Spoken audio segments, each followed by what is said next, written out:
আসসালামু আলাইকুম এভরিওয়ান। আজকে আমি ডিম দিয়ে কুমড়া ডালের বড়ি রান্না করব। তাই আমি ডিমগুলোকে ভেজে নেব। আমি ডিমগুলো কুসুম সহ ভেজে নেব। সামান্য একটু লবণ দিয়ে নিয়ে ভেজে নেব এগুলো সবগুলো। তো আমার ডিম ভাজা হয়ে গেছে। এবার আমি বড়িগুলো ভেজে নেব, কুমড়া ডালের বড়ি।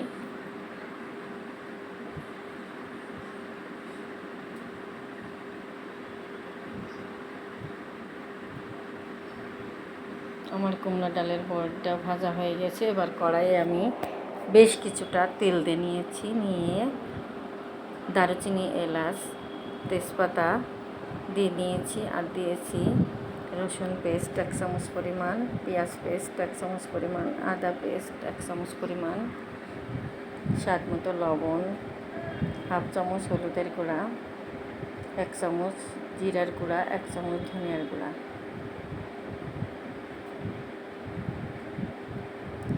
1 চামচ পরিমাণ শুকনো মরিচের গুঁড়া দিয়ে এটা ভালো করে কষে নেব।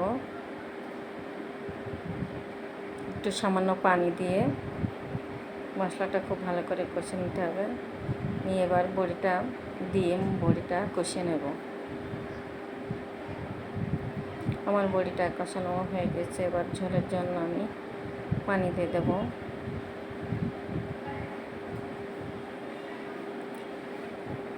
দিয়ে ঢাকনা দিয়ে ঢেকে রাখবো ফুটে ওঠার জন্য।